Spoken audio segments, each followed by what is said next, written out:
सोतु Zen के एक बहुत फेमस मॉन्क हुए जिनका नाम था शोन। बहुत सिंपल इंसान थे।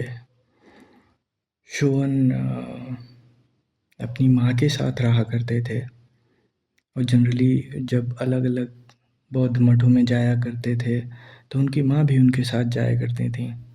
तो उनकी माँ को कंफर्टेबल फ़ील नहीं होता था कि और भी बुद्धिस्ट मॉन्क रह रहे हैं, उनके बीच में रहने में वो सहज महसूस नहीं कर पाती थीं। तो शोन ने कहा कि कोई बात नहीं। उन्होंने गाँव के बाहर एक छोटी-सी झोपड़ी बना ली और उस झोपड़ी में ही वो अपनी माँ के साथ रहने लगे। अब रहने तो लगे, अब कोई ऐसा जॉब तो करते नहीं थे। तो जो बुद्ध के जो सूत्रास हैं, वही लिखा करते थे और थोड़े बहुत पैसे मिल जाते थे उन्हें। अब उन्हीं पैसों से वो जो है अपना रोटी पानी चला लेते थे। लोगों को उनका जो लेक्चर्स वो देते थे वो सुनना पसंद था, तो वो गाहे-बगाहे इधर-उधर जाया भी करते थे। तो उनकी माँ को मछली खाना बहुत अच्छा लगता था।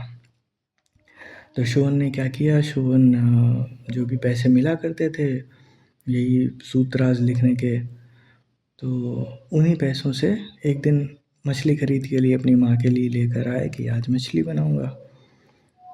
तो सारे लोग जो भी गाँव के थे वो सब उनका मज़ाक उड़ाने लगे और मतलब है फ्राउन्ड अपॉन करने लगे, उनकी तरफ अजीब तरीके से देखने लगे कि अरे मॉन्क होके मछली खाता है ये और वो।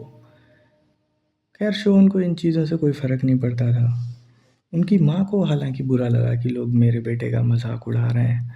तो उनकी माँ ने इच्छा ज़ाहिर की कि मैं भी नन बनना चाहती हूँ और मैं भी वेजिटेरियन होना चाहती हूँ, मैं अब नॉन-वेज नहीं खाऊँगी आगे से। तो शोन ने कहा कि ठीक है, अगर आप नन बनना चाहती हैं तो ठीक है। फिर वो भी नन बन गईं और दोनों लोग साथ में ही मॉनेस्ट्रीज़ में जाते थे, अगर कभी ध्यान करना होता था, घर पे ध्यान करते थे। शोन को म्यूज़िक बहुत पसंद था। वो हार्प बजाया करते थे, हार्प बजाना और सुनना उन्हें बहुत पसंद था। हार्प एक इंस्ट्रूमेंट होता है, जैसे अगर नहीं पता हो लोगों को तो जैसे गिटार है, सितार है, वैसे ही चाइना, जापान उधर साइड में हार्प बहुत फेमस था उन दिनों, अभी भी है। वो लोग अपने एंशिएंट ट्रेडिशन को बहुत फॉलो करते हैं। उनकी माँ भी हार्प बहुत अच्छा बजाती थी और शायद इसीलिए शोन के अंदर भी वो कला थी और इसीलिए पसंद भी था। तो दोनों लोग साथ में गाते थे, साथ में हार्प बजाते थे, एन्जॉय करते थे म्यूज़िक को। तो एक दिन ऐसा ही था कि वो लोग बजा रहे थे हार्प, सड़क के बाहर से कोई औरत निकल रही होगी, तो उस औरत ने सुना कि अरे वाह! इतना मेलोडिक और इतना बढ़िया हार्प कौन बजा रहा है? तो उन्होंने देखा कि शोहन थे और उनकी माँ। तो उन्होंने, अब वो सड़क किनारे रहने वाली सब बंजारन टाइप औरत थी, गरीब। तो उस दौरान मतलब अच्छा नहीं माना जाता। उस दौरान क्या, आज भी पूरी दुनिया में यही है, गरीब लोगों के यहाँ कौन जाना पसंद करता है। खैर उसने हिम्मत करके शोन की, चूँकि एक मॉन्क थे, शोन को इनवाइट किया कि आप क्या मेरे घर आना पसंद करेंगे और कभी हमारे घर आइए और आप यहाँ भी बजाइए, हम भी सुने आपके संगीत को। शोन ने हाँ कह दिया। शोन गए उसके घर, बजाया, बहुत पसंद किया उन लोगों ने और बहुत खुश हुए सब लोग। बहुत तारीफ़ की शोन की।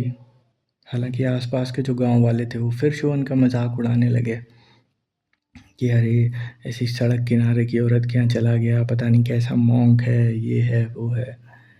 वो अपने शांत स्वभाव में ही रहते थे, उन्हें इन चीज़ों से कोई फ़र्क नहीं पड़ता था। तो शोन एक बार की बात है, काफ़ी उम्र भी हो गई थी, तो वो जाने लगे, जाते ही थे लेक्चर्स देने दूर-दराज़। तो एक बार कहीं बाहर गए हुए थे, उन दिनों उनकी माँ काफ़ी बूढ़ी हो चुकी थी, उनकी तबीयत ख़राब रहने लगी। जब कई महीनों बाद वो लौट कर आए तो देखा कि उनकी माँ ख़त्म हो चुकी है और फ्यूनरल शुरू हो गई है। ज़ेन मॉन्क, ज़ेन मास्टर थे, तो उनके लिए मृत्यु तो कोई ऐसी चीज़ है नहीं जैसे हम लोग डील करते हैं और हाय हाय करके रोने लगते हैं।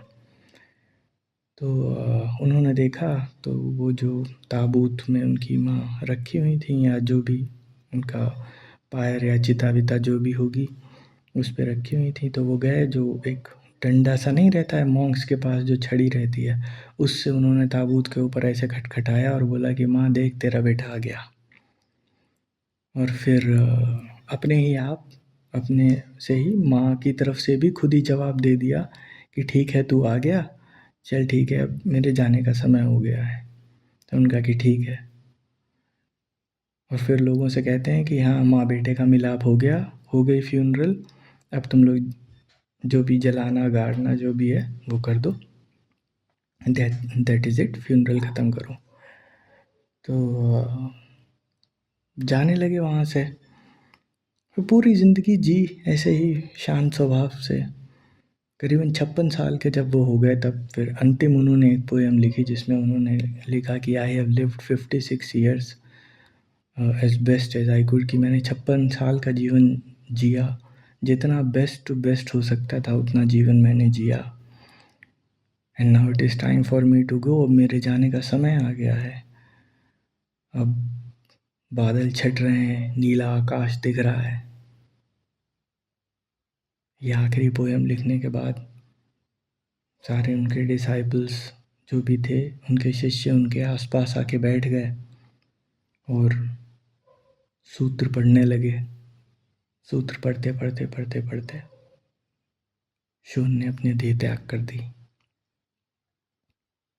और वो सदैव के लिए शून्य में विलीन हो गए।